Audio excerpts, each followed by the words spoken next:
Hello, Switchy here. Today I take a closer look at In Rays of the Light, made by Sergei Noskov, a game that is available for PlayStation, Xbox and Nintendo Switch. Please subscribe to my channel so you do not miss future reviews or other content.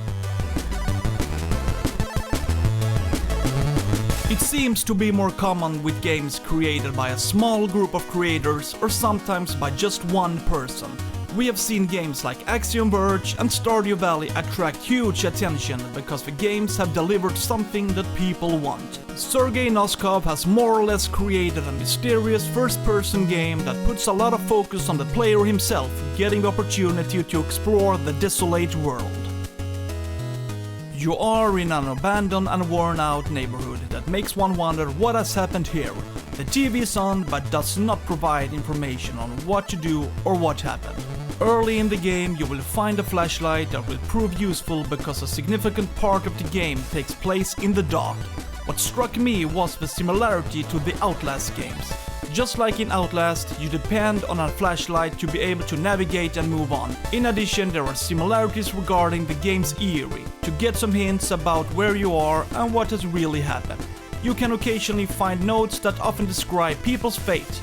And let me say this, these are not hilarious stories. They are often related to death and misery. Of course, you do not get too much information, and it contributes to the mystery of the game. In addition, it makes you want to continue exploring what happened. What makes the game feel alive is what is not seen or exists. I will not reveal if you come across other characters or NPCs in the game, but I can say that they are not many. This is guaranteed to add to the eerie nature of the game. Lack of interactions creates a great deal of tension. What you do not see or know about can turn out to have a nasty effect. You sometimes have a high heart rate because you are unsure of what to expect next. Will you be scared or are you in danger? This is one of the best things about the game. The game developer's ability to make the player insecure and anxious. In addition, running around in a dark basement with a broken flashlight while not having a clue what is going on can scare the shit out of anyone. Mr. Sergei has really managed to create a game that can be intimidating. The music and sound effects are also good.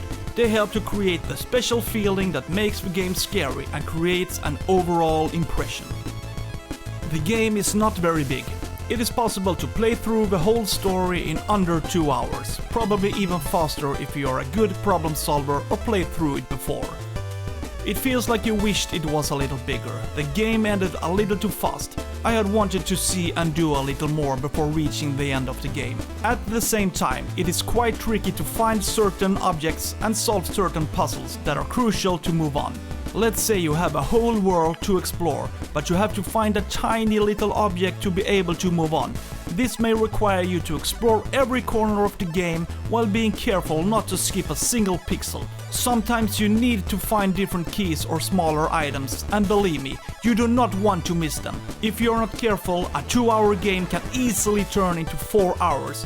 And then you start running around blindly and looking for that little thing that you missed. But if you're just observant, it should go pretty well to move on in the game.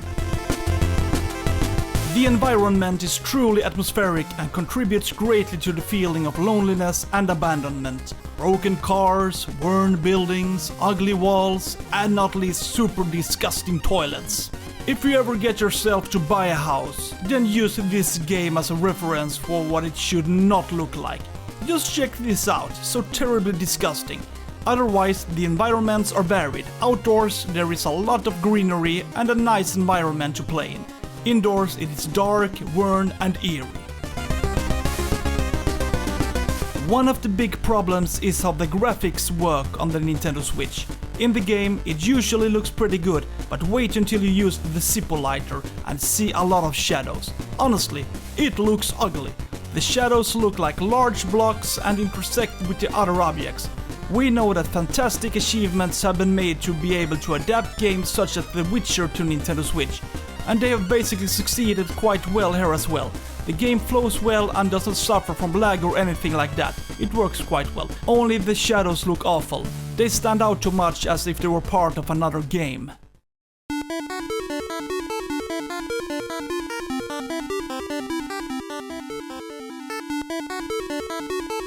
In Race of the Light is a game that can suit those who appreciated the Outlast games and who like to explore different environments and feel a certain excitement.